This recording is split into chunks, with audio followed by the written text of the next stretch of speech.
Uganda's film industry, popularly known as Ugawood, is no longer just about passion and creativity. Today, it is slowly transforming into a business ecosystem with the power to create jobs, generate revenue, promote tourism, grow fashion brands, and export Ugandan stories to the world. Across Africa, creative industries contribute billions of dollars annually to national economies. Countries like Nigeria earn over $1 billion each year from the film alone. And while Uganda is still in its growth stage, the foundation is already being built. Have you ever noticed that wine is more red than blood?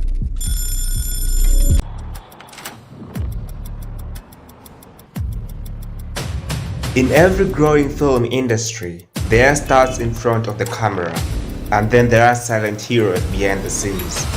The builders, the innovators, the problem solvers. Today we tell a story of one of Uganda's creative minds known simply as the Lion. Not because of noise, not because of fame, but because of strength, vision, and courage to create where resources are limited. Uganda's film industry is rising. More filmmakers, more festivals, more audiences, more stories waiting to be told. But one problem has always remained: access to professional film equipment and realistic props. Big production requires tools. They need camera movement. They need believable weapons for action scenes. They need dollies for smooth cinematic shots. And most of these tools are expensive and unavailable locally. Instead of waiting for solutions from abroad, the Lion built them. Using creativity, engineering skills, and local materials, he designed a machine gun prop that looks realistic on camera while remaining safe for film production. This single invention has already appeared in multiple Ugandan films, festivals, and public productions. But he didn't stop there. He went back to develop camera dollies, the machines that allow smooth motion shots that make films look professional, cinematic, and international. These dollies are now being used by filmmakers who previously had to shoot with shaky handheld cameras or rent expensive imported equipment. What makes the story powerful is not just the machines, it's the mindset. This is innovation born from necessity. This is an African creative solving African problems. This is proof that filmmaking is not only about actors and directors, it is also about builders, designers, and technical creators.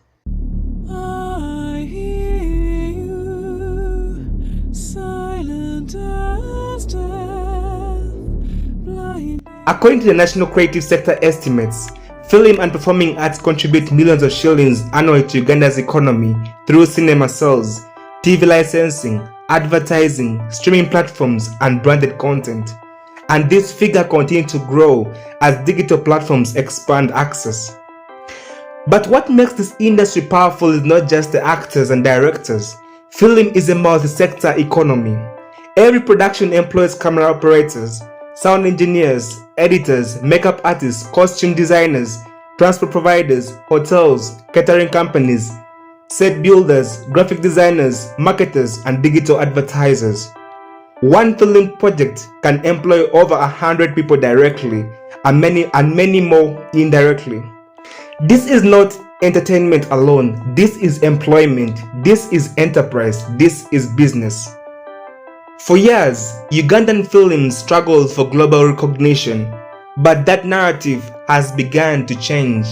In 2022, Uganda made history with The Girl in the Yellow Jumper, directed by Loukman became the first Ugandan feature film acquired by Netflix, placing Uganda storytelling on a platform available in more than 190 countries worldwide.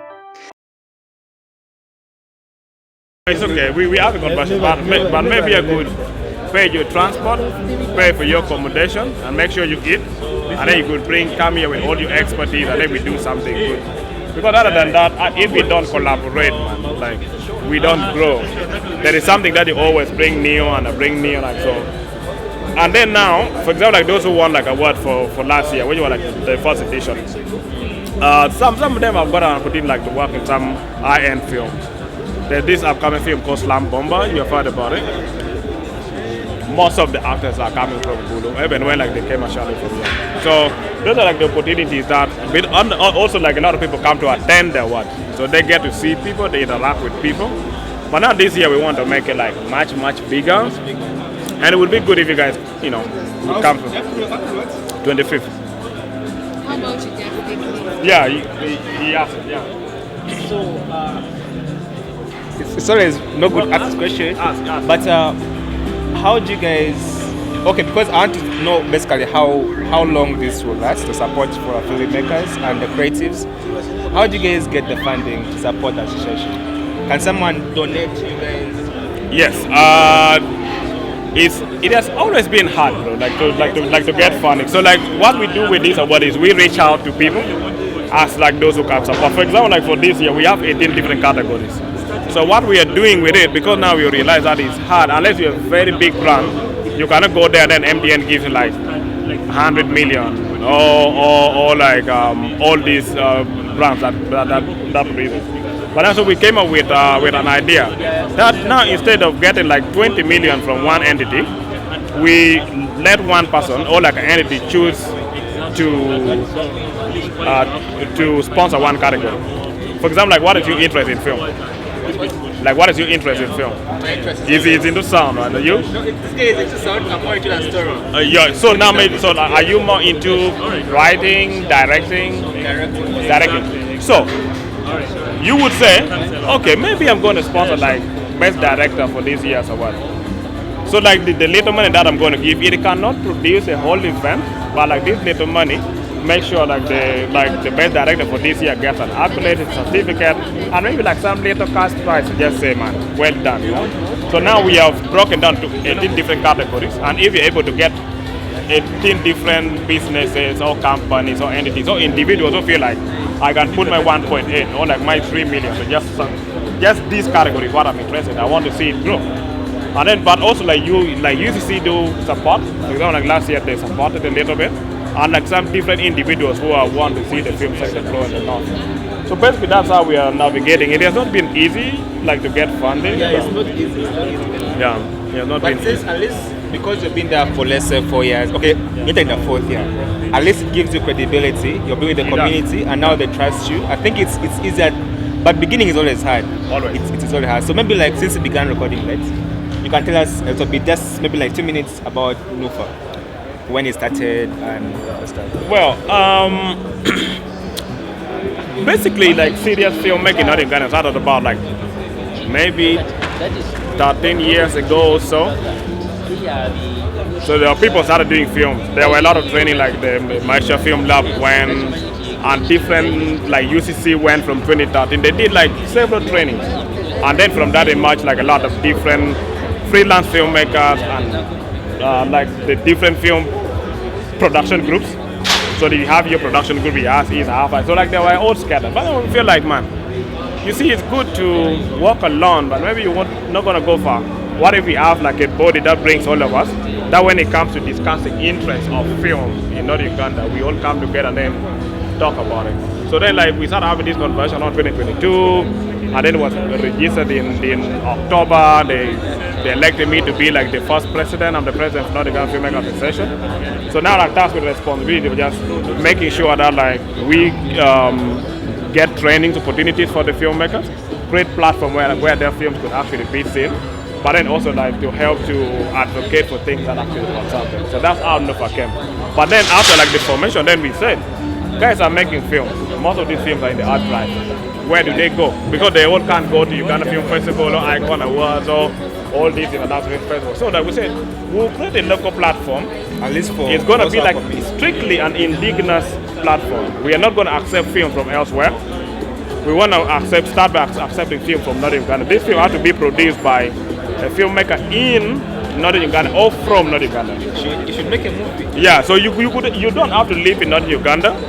You can be in Kabale or in Kampala, in Mbale, but as long as you come from Northern Uganda, you can submit.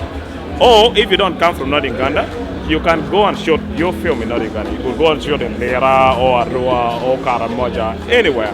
So then by just shooting that means you're using like local crew and local actors and the locations and everything like that. So that is basically what we're trying to do. So the last question I want to ask is, what are the requirements for the movie? Because some people particularly want particular quality, particular sound systems in the movie.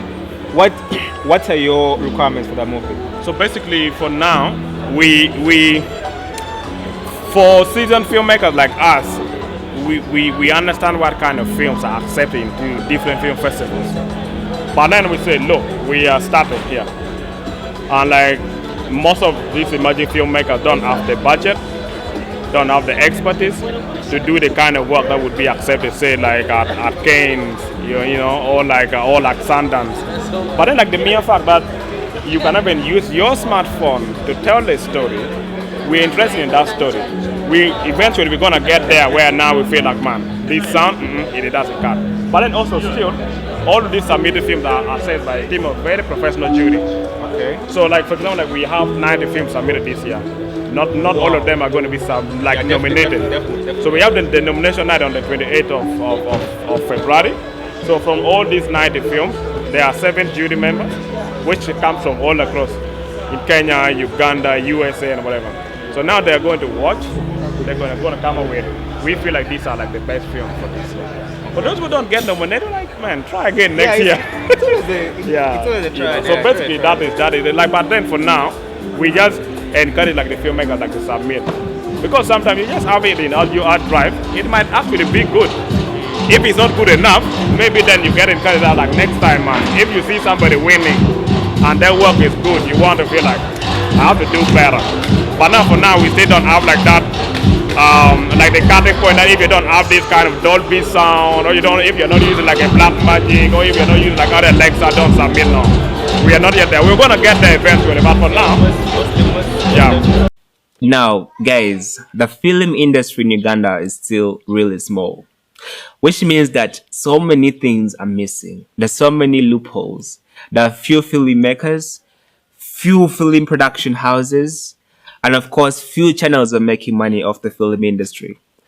But we live in a country that has almost about 40 million internet users, and the number is still growing. So the question is, how can someone navigate into this industry, and what side can they enter in, and what are the benefits, of course? So by the end of this video, you'll be able to tell what you should do in the film industry. Could be wanting to be an actor, actress, filmmaker, producer, probably a marketer, probably the one who is showcasing the movies in the theaters and cinemas. So the Ugandan film industry, outside of course the big projects we have seen reach out to Netflix, those on Showmax, DSTV Prime, and all those other places, the industry is still small. The filmmakers who are really known are really few. I think one of the most known filmmakers in Uganda is Loukman, Ali Loukman.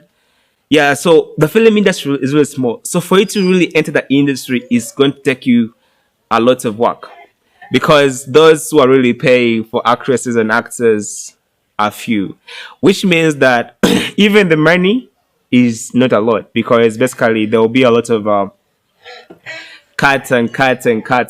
There's a lot of corruption all over the film industry.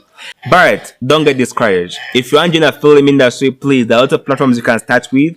Very many people are actually developing content on YouTube because YouTube has become a household TV platform for very many people to watch. Very many people are actually living out the TV channels and coming to YouTube. Most of the people are subscribing to Netflix, Showmax, and all those streaming platforms. So you still have a very big opportunity. You can start with a small thing, can begin with a phone or a camera, if you can afford a camera though, and begin doing your content. It will take a lot of work, but it's worth it. Now I want to talk about the loopholes in the film industry that some people have discovered. Now, if you live in Uganda, you might think particular things don't exist, but I want to introduce you guys to a man called the Lion. He calls himself the Lion. Okay, this guy has taken craft to a next level. He has been developing dollies and all those pulleys for holding cameras, camera movements, and all the things, tripods and everything. And this guy has really brought a lot of life to the film industry in Uganda. And of course, this is his work. So of course, that is one of the biggest hopes you should have, that people are really trying to do a lot of things for the film industry. That's the couple of guys who are really. There is another man that I want you to know of. This is him. Now, of course, as you've seen, he has been developing a lot of stuff for the film industry. He has also been importing props, of course, on license, because we live in a country that doesn't really accept such things in the country unless if you're really licensed, highly licensed, and of course monitored and supervised. So there is a lot of big players in the industry, even if the industry is really small, but everyone is doing their best. There's a lot of passion, there's a lot of people in the film industry joining in, very many students in the film industry, very many people are curious on sound, on lighting, on videography, on of course production. Now let's come back to the money side, guys. Like, the question is, how do you make money when in such a small industry? And of course, we live in a country whereby people haven't fully embraced watching movies in cinemas. Very many people watching pirated things. Very many people are used to watching movies of 1.5 on the street or something like that. How do you target the market? How do you make money off such a community of an entertaining audience? Guys, that's a question I have to answer today. Now, very many people make money off, first of all, branding and sponsorship. You could shoot a movie in a restaurant or a club or a hotel, and they can pay you some money for marketing the hotel in your movie. It could be designer clothes. There are very many brands, fashion brands in Uganda, like Green Amber, Crochet Savvy, Azaria, of course Air Brands. Of course, I think that's among one of the biggest brands in Uganda. So those guys can pay you money to showcase the brands in your movie. But of course, not everyone will showcase that brand in your movie. It also depends on what your movie is about. So always think about the money first. Like, think about how you can add value to these guys you're targeting, these clients, of course, on the branding side you're targeting. Think about that brand. What does the hotel look at? What does the fashion brand look at? What is that target audience? Like, that's how you target them. Like, develop a movie based on that if you really want to make money off the branding side.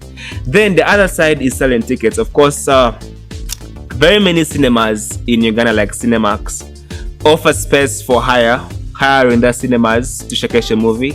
That is something you can discuss with them. I'll be leaving the numbers down below in case you want to reach out and get more information.